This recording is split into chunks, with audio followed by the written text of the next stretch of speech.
Um, Welcome back to another episode of the Backseat Babes podcast. Today we are continuing our discussion on the latest show to arrive in Broadway and Detroit, Kimberly Akimbo. But before we discuss what you can expect from the musical, like, follow, and subscribe to Backseat Babes on all social media platforms at Backseat Babes. Joining us again is Ryann Ferguson for part 2. Thank you so much for being back. Thanks for having me. And before we jump into the discussion, spoiler warning, if you have not seen Kimberly Akimbo, either on Broadway or on its national tour, please save this video and come back to it later if you don't want to be spoiled. We are going to be talking about some of the musical aspects, the staging, giving our final verdict. So come back to us and we'd love to continue that discussion. So just a quick recap of episode 1. We talked about the story of Kimberly Akimbo, which is about a 16-year-old girl with a rare disease who ages rapidly. I think they say in the show specifically 4 times as fast, correct? I think 4 or 4.5, yeah. Okay. She's about like a 7-year-old woman, and she's looking mortality kind of in the face, you know. Most people who have her disease don't live past the age of 16, and she's knocking on her 16th birthday when the show begins. And the show's really about like the family dynamics of her mother, her father, her Aunt Deborah, which if you listen to part 1, we have lots of love for Aunt Deborah, Team Aunt Deborah. And just kind of about how she decides to live her life and how she kind of gets to take charge of that.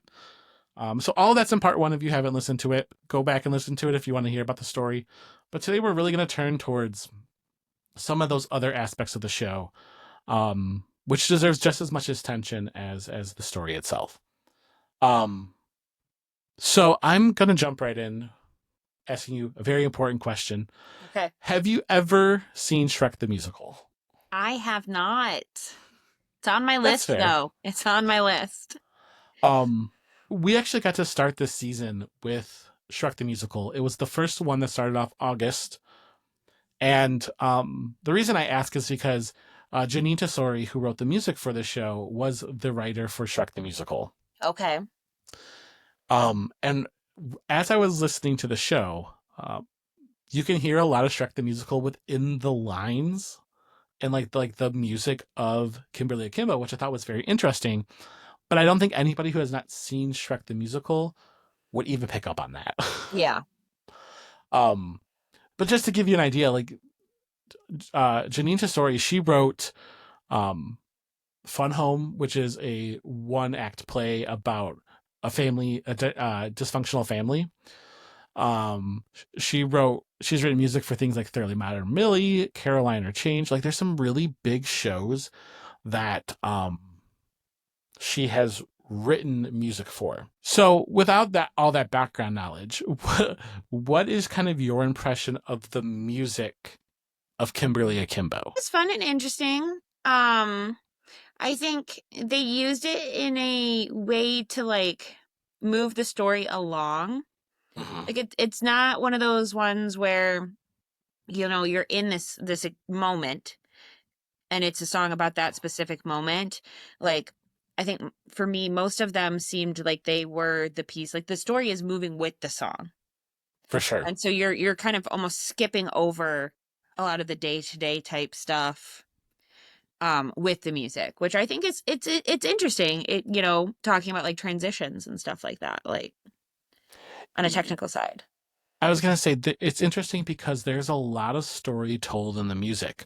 But I guess we're taking a step back from the music first to talk about the story of this. Mm-hmm. And something that we've talked about before is that this was actually a stage play. Yes. Before it was a musical. Mm-hmm.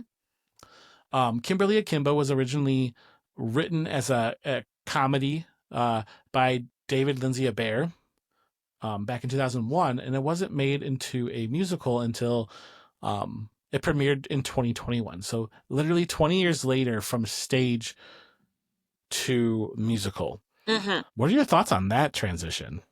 You know, I think that it's an interesting transition.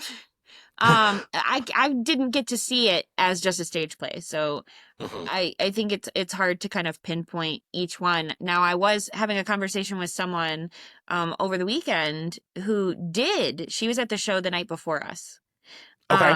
And she had seen the show when it was just a play. And she was kind of commenting on whether or not the music actually added to the story. And I thought that was a really interesting take. Do you think it added to the story? I think there, in some places, yes, but in others, like, I think you kind of almost lose it a little bit. Like, you lose the through line. There's definitely some interesting things about the music. Um, well, first off, I want to start with I always think that adaptations that start as either a movie or a play and then transition to a musical Mhm. have more work to do than a musical that's just written from the beginning. Yes. Because you're right, you do have to add something to the show to make it like otherwise why are we doing it? Like Right. why are we turning this into a musical? What's the point? Mhm. Um so that's always my first thought when I think about a show of what are we adding? What are we gaining? What are we taking away from this? Just like you, I had never seen the play. I didn't even know it was a play until I was doing my research for this, and you and Mhm. I were having a conversation about it. And so it's interesting in that we went into this blindly, Mhm.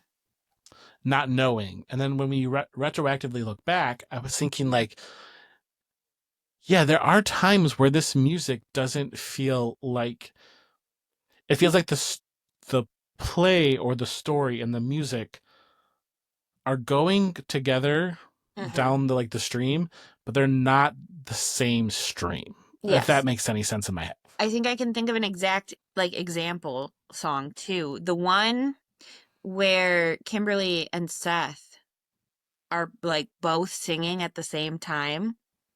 Yes. That one for me, I think back on it and I'm like, "Oh, as a play scene, I think it would have been a little easier to follow because they're Yes. kind of overlapping each other in the song, like both of their perspectives. And you're not like that was one of those instances where I was like, is this adding or is this like taking away from like her kind of discovering like, oh, I have feelings for somebody and they kind of feel the same way. Like, I agree. And I always think of songs when they're singing over each other. I call it the Stephen Sondheim effect because that's definitely something that he likes to do. mhm, But the one song, as both of us have seen, um, Sweeney Todd, I've seen it yes. multiple times, but the song where there are two songs that are intertwined together, but you have both of those songs beforehand before you Mhm, intertwine them so that you can get the overall message. And when this is done in Kimberly Akimbo, you're just kind of thrown into them singing over each other, and you're like, what is this? Again, what is this doing? Where mhm, does this seem to really be? Um, how does this seem to be working? Like, how are mhm. we adapting this? I think you can tell, sorry, from the tempo of the song a little more like of, oh, like, because it's this thing that is like building. Mhm. But I think lyrically, you end up like, you're like, wait, I know where the vibe of where this is going, but what is happening? Yes, yes. Mm-hmm. One of the songs that really stuck out to me was "Our Disease." Mm, mm-hmm. um, where I think that there was an interest. Like I understood what they were doing. I did understand the delivery of how they were doing it. Like, Mm-hmm. so for those who haven't seen the show or need a refresher, Our Disease is when Kimberly, Seth, and the rest of the kids are discussing their diseases, which is kind of like this like project that they've been working on. Mm-hmm. With this project, Kimberly and Seth are presenting Kimberly's disease. Mm-hmm. They're presenting what makes Kimberly age. And so this is kind of the story, the song where she really confronts her morality.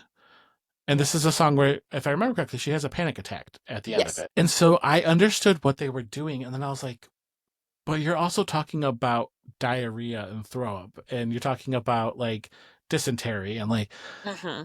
it was one of those moments of like, what you're adding I think would have been totally different in the stage play. Mm-hmm. Like that scene would have played out differently. It would have been dramatic, and now we're kind of laughing about. We're not laughing about Kimberly like facing her morality, but we're laughing about an entire situation where this girl is having a panic attack because she's realizing she's going to die soon. Mm-hmm.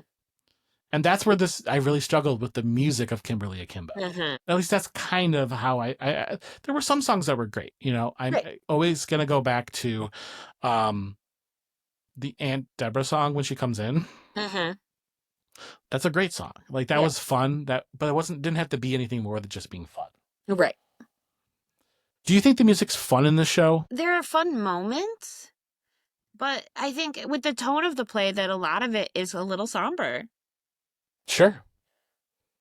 Yeah, I would agree with that. Um, and it's funny because I've talked to people who have seen the show and who were even in the show, and they were like, "It's not supposed to be sad. Like it's Mm-hmm. supposed to be quite helpful." And when I'm watching it, I'm like, "There's a lot to be sad about." I think there's a difference between comedy. Like so the original play was written as a comedy. Hmm. And I think that when you really kind of focus in and you're trying to write music for something. So you're sitting down, you're taking this comedy and you're like, "Okay, I need a powerful ballad. I need a fun anthem." And you're Hmm. breaking it down. I think that's where the sadness kind of almost comes in because you're like, "Okay, well what in this scene would that Kimberly be singing about or the mom be singing about?" And Yeah.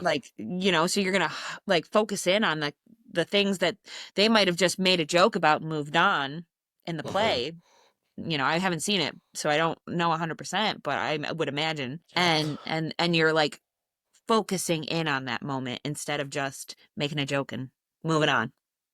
I think that one of the songs that I actually found myself getting kind of sad about was the second song of the show where Patty's singing to the baby, Hmm. and you could tell right away, like, you're supposed to kind of be laughing. You have a video camera in front of you. You're telling a story. You have these braces on your arms, but right off the bat, you could just see how neglected Kimberly was by not even being in the scene. And like Hmm. from that song, the moment the mom pulled out the camera, sat on the couch and started singing, I was like, I'm sad. Like this is, I feel like we're laughing, and I was chuckling too, but I was like, I Hmm. feel awful because I know what this girl's about to go through, having never seen the show.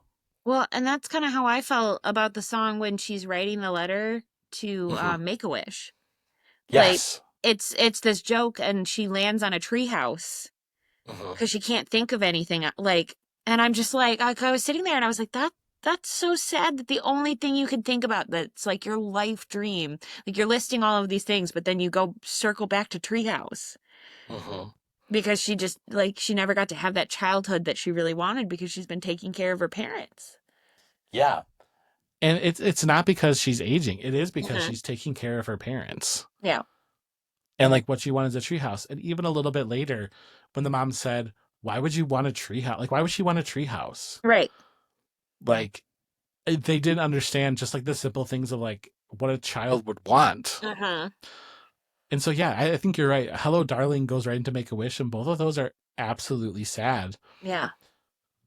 And even I want to say the last song of the show, Great Adventure, I was also finding myself getting choked up with because it's such a simple, like it starts with the ukulele and it Hmm. starts with like the childhood wonder, but it's really sad because again, she had to leave her family behind to find happiness. And she Hmm. like is writing them postcards and they're happy about getting the postcards. And like and Seth is there with her, but like I don't know, there's just this huge again, like that bittersweet moment. You're taking the happiness with the sad. She gets to go have a great adventure, Hmm. but also you're reflected on the fact that life wasn't great for her or her family. Well, and I think also the fact that the video camera in that scene where she's recording a message to her sibling, future sibling that she doesn't even know if she's going to have a relationship with because she doesn't know if she's going to be alive. Hmm. You're also touching on that morality again. Hmm. And also what you're leaving behind, because I think in that scene too, you really get the sense of, oh, Seth is the one that's going to be like, Seth's the one that's going to be sad. Yeah. Like, even in that moment, I feel kind of bad because they didn't give Aunt Deborah like a moment. They kind of gave her a joke about like having to go work at Costco, Oh yeah. but she also was losing her niece that she loved so much. And like, there wasn't a moment for her to like really stop and grieve that either. Uh-huh. And so it's a very, again, that bittersweet um song. And a lot of this music I felt myself being like, I'm like very sad about, you know? Yeah. This isn't an album I think I could listen to over and over again and be happy. Right. Like this is an album you listen to like when you're in your feelings. So with the show being in the 90s, do you feel like the costumes captured that, that, I don't know, that whimsicalness of what the 90s was? I'm trying to think back on it now. Yeah, Like, it, yes and no. Like okay. there was the fun, colorful, like there were bits and pieces that I kind of remembered, but a Mhm. little of it seemed more like current, like what you would wear now, thinking Mhm. about the 90s, not actually what you would wear in the 90s. Do you know what I mean? Yes. It felt like they were kind of forcing like grungy looks, or they were Uh-huh. forcing like colorful looks that you're like, The I was a. dresses on top of the shirts, Mhm. like I was like, yes, this is what like I could see my sister like wearing Yes, and being like, this is my 90s inspired outfit. Like 100%. But in 1999, were we wearing that? Probably not. Like, yeah. but I think that where they did capture the 90s was with a lot of the set design. Yes. Specifically the roller rink. I Yeah. That felt so much out of the 90s. I Mhm. loved the appearance of that. But how was the staging for you? I could go on and on about my love for this set. I think I even turned to you in the middle of the show and was like, I'm obsessed with this set. Hmm. The way they were able to do their transition so seamlessly with the drop downs. I Hmm. don't know that I've Yes. ever seen a show like that that was so seamless in its transitions from scene to scene by Hmm. only moving one or two pieces between it. Like everything in it was so multifunctional. Yes. Like even the It, lockers, they had like three sides to them. So in any given scene, they were either school lockers or like the roller rink lockers. I think the yes. library bookcases. Like I was like, this is genius. Like, Yeah, no, it was so functional. Every piece had something to it. You know what I mean? mhm. Like, it was I loved how her bedroom came out of the wall Yes. and then disappeared again. There was something else on the right hand side of the stage as well that did that, where they would like the kitchen or something Yes. that would slide in and out. And I just like it. You know, sometimes you're at a show and like the curtain closes and everything's moving around and then it opens back up and there's your transition. This was just so like in the moment that I didn't even notice it was happening half the time. Yeah, like it reminded me so much of a Broadway show in that Hmm. a lot of the times they don't stop to change. They're transitioning as things happen and things Yeah. are moving. Hmm. And we don't always get that with a touring show. A lot of the times it is like we gotta stop to flip the thing around, or we have to Hmm. move this piece in and we have to move this piece out. But I can't think of a single piece that I remember them. I take that back. When Seth brought in the beanbag chair was the only thing I can think Yeah. of him actually having to bring a piece in. Hmm. Other than that, everything was just so flawless. Yeah. Even the back like layer where it had like the doors that they would come like in it, like they were Yes. able to make like change those without actually like moving anything for the scenes. Yeah, and like every place felt so distinct that you didn't notice it, but you're at the same time Mhm. you're like, this is similar things. That's the same locker I've seen throughout the entire show. Yep.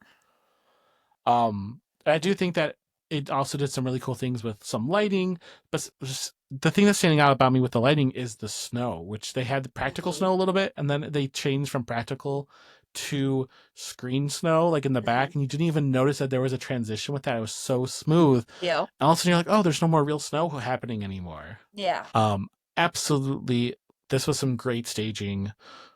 It deserves every recognition for the staging and the lighting. Um, and I think it did a good well balancing the tones too, Yeah. which speaks to Jessica Stone, who is the director of it. Like, there is a lot of comedy, there's a lot of sadness, but I think ultimately you do leave it feeling bittersweet and you don't leave it feeling completely distraught. What's your final verdict for this? If you had to give it a grade? Go like I go with the B. Okay, a solid I B. would. I would go with a solid B. I think, you know, uh, any like little things aside, like you said, the staging and the throughput in this stayed very true. Mhm.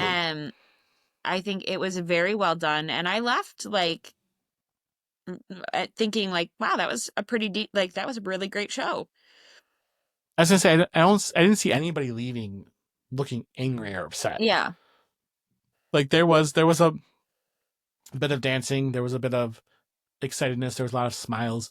I think I would also give this a solid B. I don't know if this is a show I would see every time it toured. Mm-hmm. I do think this is a show that I would see again. But I think I'd have to be in the right mental space for it. I think that's the Right. kind of takeaway. Like you can't. Yeah. This is not just a show you're going to go see just to enjoy it. Mm-hmm. Would you recommend this to other people? Oh, I definitely would. Yeah. Okay. I definitely would. I think that it's definitely something that, with the themes of life and how fleeting it all can be, and how we should all be happy and try to find that happiness, not to any means necessary. Please don't go rob a mailbox, everybody. Please do not commit check fraud. We are not saying that. But I think that it does just kind of remind you of like, life is short. Mm-hmm. Let's try to make the best out of this that we can, because we don't really have much else, you know? Yeah. I think at the end of the day, it's relatable. It is. And like sometimes you need relatable. Absolutely. I mean, I could see us both relating to so many characters, and like, yeah, we're not Aunt Deborah. We are not. I wish I was. Well, without the fraud. Yeah, without all the crime. Don't do crime. Don't do crime. I mean, we could have a whole podcast about how Aunt Deborah's clearly lesbian coded. Like, oh, that episode 3. Episode 3. But it is so relatable, and there's something for anyone of any stage in their life that they can take away from this. Yeah. And I do think that's what's interesting about having a character like Kimberly, who is both a teenager and presenting as an old woman. Like, every older adult can see their future staring at them in that character. And they can remember what it's like to be a teenager.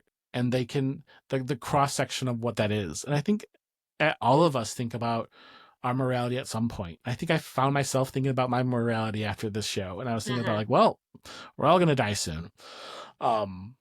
Which is not the takeaway from the show, but I do think that it does make you stop to think about like, what do you want the last bit of your life to be? Because once it's gone, we can't get it back.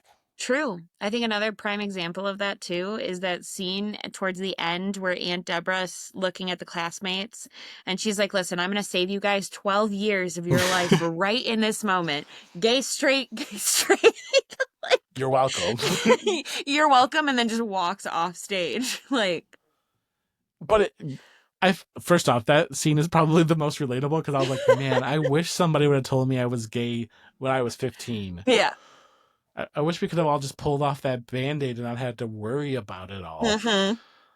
But yeah, that's the perfect way, is that she's just like, you can sit here and you can stress about it if you want. Like, you can totally tear yourselves apart thinking about how you're never gonna get the person that you're pining for. But is it really worth it? Yeah. Is your happiness worth it? And ultimately, your happiness is worth it as long as you're not going to commit crimes, people. Okay? That completes our episode 2 of our Kimberly Akimbo discussion. Thank you so much for joining us again today in our box seats. Ryan, thank you again. We can't wait to have you back on the show. I'm looking forward to it. We're going to have our own podcast one day. But until next curtain call, everybody take care, and we'll see you soon.